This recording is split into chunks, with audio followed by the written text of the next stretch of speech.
Hello friends, welcome to wifi classes.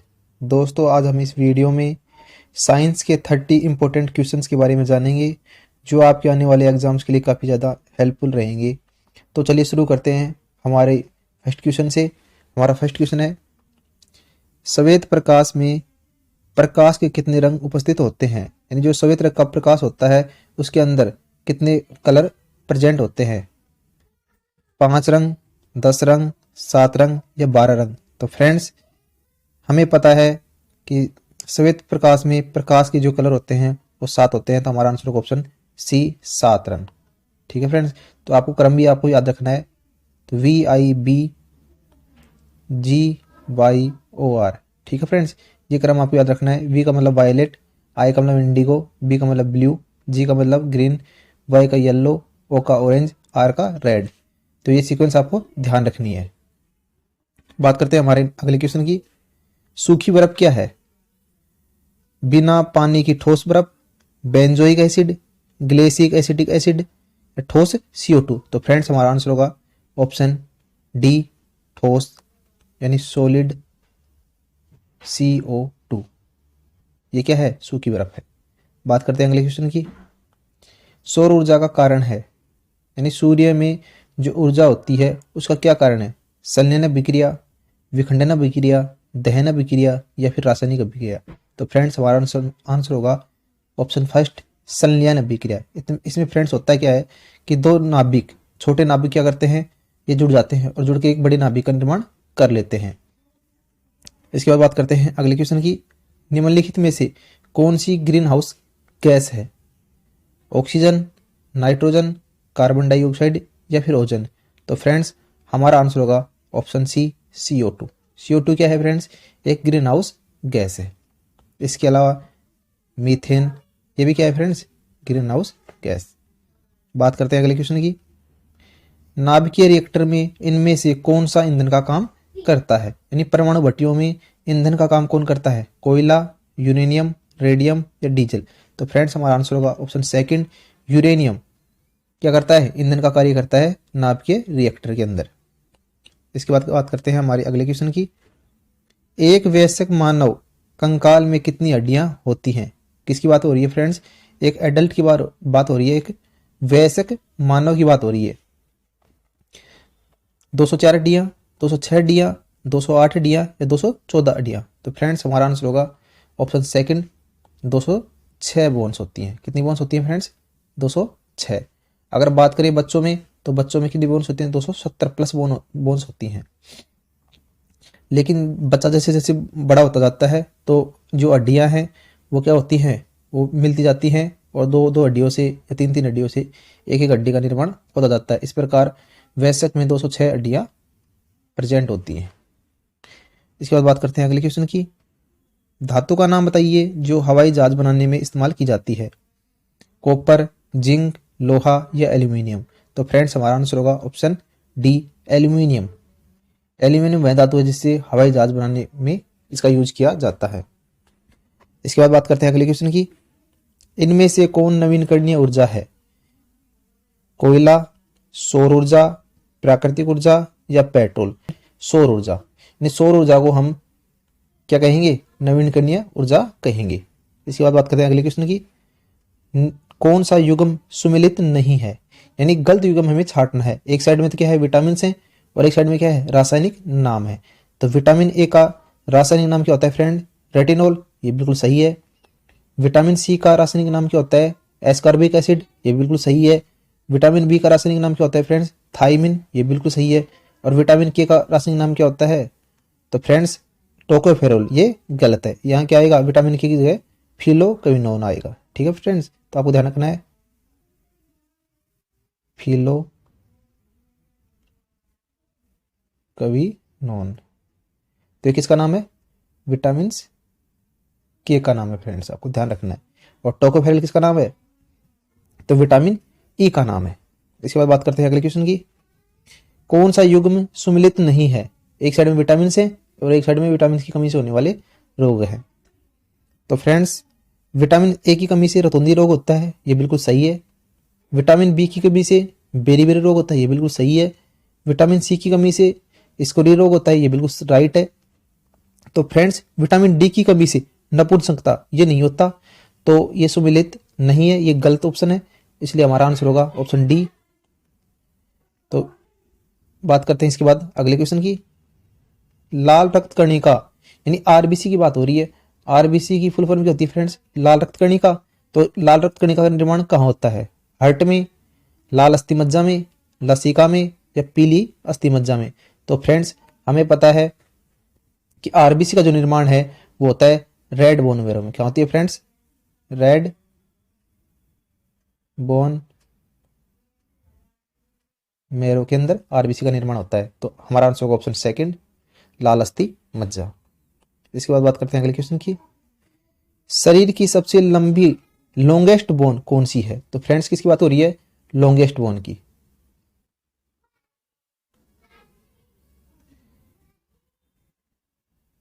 तो सबसे बड़ी हड्डी रेडियस, अल्ना, फीमर या टीबिया? तो फ्रेंड्स हमारा आंसर होगा ऑप्शन सी, फीमर।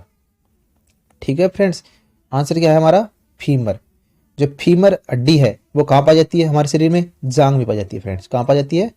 जांग में। यह हड्डी जो फीमर होती है वो सबसे लंबी हड्डी होती है, सबसे मजबूत हड्डी होती है। ठीक है फ्रेंड्स, इसके बाद बात करते हैं अगले क्वेश्चन की। मलेरिया रोग के परजीवी का वाहक है मादा एनाफिलीज, सीसी मक्खी, बालू मक्खी, कोई नहीं? तो फ्रेंड्स हमारा आंसर होगा ऑप्शन फर्स्ट, मादा एनाफिलीज मच्छर के काटने से कौन सा रोग होता है फ्रेंड्स? मलेरिया होता है। तो आपको ध्यान रखना है। तो मलेरिया जो रोग है उसका जो परजीवी का जो वाहक है वो कौन सा है? मादा एनाफिलीज मच्छर। और परजीवी कौन सा होता है फ्रेंड्स? तो होता है प्लाज्मोडियम। प्लाज्मोडियम। तो ये भी आपको ध्यान रखना है। जब मलेरिया रोग हो जाता है तो हमारे शरीर में क्या जाता है? आरबीसी की संख्या कम हो जाती है फ्रेंड्स। आरबीसी की संख्या कम हो जाती है। इसके बाद बात करते हैं अगले क्वेश्चन की। मानव शरीर में रक्त कहाँ शुद्ध होता है? हृदय में, फेफड़ों में, वक्र में या धमनी में? तो फ्रेंड्स हमारा आंसर होगा ऑप्शन थर्ड, वक्र यानी किडनी। किडनी के अंदर मानव जो शरीर होता है वहां पर रक्त क्या होता है? शुद्ध होता है। इसके बाद बात करते हैं अगले क्वेश्चन की। कशेरुक दंड में हड्डियों की कुल संख्या पाई जाती है, यानी जो कशेरुक दंड होती है उसमें हड्डियों की कितनी संख्या होती है? 63, 52, 42 या 33? तो फ्रेंड्स हमारा आंसर होगा ऑप्शन फोर्थ, 33। इसके बाद बात करते हैं अगले क्वेश्चन की। हमारा अगला क्वेश्चन है दाब का मात्रक है डाइन, जूल, वाट या पास्कल? तो फ्रेंड्स हमारा आंसर होगा ऑप्शन 4 डी, पास्कल। दाब का मात्रक क्या है फ्रेंड्स? पास्कल। अब इसे कैसे याद करेंगे फ्रेंड्स?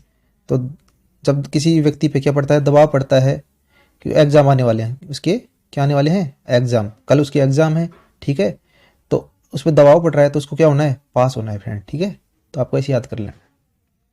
इसके बाद करते हैं अगले क्वेश्चन की। सिगरेट लाइटर में किस गैस का उपयोग किया जाता है? तो फ्रेंड्स ब्यूटेन का, कार्बन डाइऑक्साइड का, अमोनिया का, हाइड्रोजन का? तो फ्रेंड्स हमारा आंसर होगा ऑप्शन फर्स्ट, ब्यूटेन। किसका यूज किया जाता है? ब्यूटेन का यूज किया जाता है। अगले क्वेश्चन की बात करते हैं। मेंडल ने मटर के पौधे का चयन किया क्योंकि, मतलब क्या कारण था कि उन्होंने मटर का पौधा ही चुना? वे सस्ते थे, वे आसानी से उपलब्ध थे, इनमें विप्रियासी लक्षण उपस्थित थे, इनका आर्थिक महत्व अधिक है? तो फ्रेंड्स हमारा आंसर होगा ऑप्शन सी, इनमें विप्रियासी लक्षण उपस्थित थे। इसका अर्थ हुआ फ्रेंड्स कि उनमें जो लक्षण थे वो आसानी से दिखे जा सकते थे। जैसे पौधा क्या है? लंबा है, बोना है, फूलों का कलर कैसा है, तो वो हमें लक्षण आसानी से दिखाई दे जाते थे। इसके बाद बात करते हैं अगले क्वेश्चन की। मनुष्य में सबसे बड़ी ग्रंथि है अग्नाशय, यकृत, पित्ताशय या वक्र? तो फ्रेंड्स हमारा आंसर होगा ऑप्शन सेकंड, यकृत यानी लीवर। तो ये मनुष्य में सबसे बड़ी ग्रंथि है। इसके बाद बात करते हैं अगले क्वेश्चन की। श्रव्य प्रेशर में ध्वनि तरंगों की आवृत्ति क्या होती है? यानी श्रव्य प्रेशर क्या होता है? मतलब ऐसा प्रेशर जिसमें वो ध्वनि हमें सुनाई दे जाए। 20 हर्ट्ज से 20,000 हर्ट्ज, 5 हर्ट्ज से 5 किलो हर्ट्ज, 1 हर्ट्ज से 10 हर्ट्ज, या फिर 20,000 हर्ट्ज से 40,000 हर्ट्ज। तो फ्रेंड्स, जो सर्वे प्रेशर है जिसे मनुष्य सुन सकता है उसकी बात करते हैं, तो ऑप्शन हमारा फर्स्ट होगा 20 हर्ट्ज से कितना, 20,000 हर्ट्ज। अगर बात करें 20 हर्ट्ज से कम की बात कर रहे हैं तो उसे क्या कहेंगे फ्रेंड्स, उसे कहेंगे अपसर्वे। क्या बोलेंगे, अपसर्वे। अगर बात करें 20,000 से अधिक की तो उसे बोलेंगे प्रासर्वे। तो सर्वे प्रेशर कितना है फ्रेंड्स, 20 हर्ट्ज से 20,000 हर्ट्ज। अब बात करते हैं हमारे अगले क्वेश्चन की। प्रकाश संश्लेषण में पौधे कौन सी गैस का अवशोषण करते हैं? तो फ्रेंड्स, यानी प्रकाश संश्लेषण के अंदर पौधों के द्वारा यूज की जाने वाली गैस कौन सी है? CO2, ऑक्सीजन, नाइट्रोजन या हाइड्रोजन? तो फ्रेंड्स, हमारा आंसर होगा ऑप्शन फर्स्ट, CO2। यानी कार्बन डाइऑक्साइड का पौधे क्या करते हैं, यूज करते हैं और अपने भोजन का निर्माण करते हैं, क्योंकि पेड़ पौधे भोजन के निर्माण की जो प्रक्रिया होती है वो क्या होती है, फोटोसिंथेसिस यानी प्रकाश संश्लेषण होती है। इसके बाद बात करते हैं, विद्युत धारा का चुंबकीय प्रभाव सर्वप्रथम अवलोकन किया था? हेनरी द्वारा, आर स्टेट द्वारा, फैराडे द्वारा या वोल्टा द्वारा? तो फ्रेंड्स, हमारा आंसर होगा ऑप्शन सेकंड, और स्टेट द्वारा विद्युत धारा का चुंबकीय प्रभाव का सर्वप्रथम अवलोकन किया गया था। इसके बाद बात करते हैं अगले क्वेश्चन की। एस्कार्बिक अम्ल है एक प्रकार का, क्या है? विटामिन है, एंजाइम है, प्रोटीन है या वसा है? तो फ्रेंड्स, एस्कार्बिक अम्ल क्या है? एक प्रकार का विटामिन है। यानी विटामिन अगर बात करें सी की तो उसका जो रासायनिक नाम है वो क्या है? एस्कार्बिक अम्ल। अगले क्वेश्चन की बात करते हैं, रुधिर दबाव मात्रक यंत्र है यानी बीपी यानी ब्लड प्रेशर को मापने वाले यंत्र कौन है? ECG, स्टेथोस्कोप, स्फिग्नोमेनोमीटर या आर्म बैंड? तो फ्रेंड्स, हमारा आंसर होगा ऑप्शन थर्ड, सी, स्फिग्नोमेनोमीटर। ये क्या है? बीपी यानी ब्लड प्रेशर को मापने का यंत्र है। इसके बाद बात करते हैं अगले क्वेश्चन की।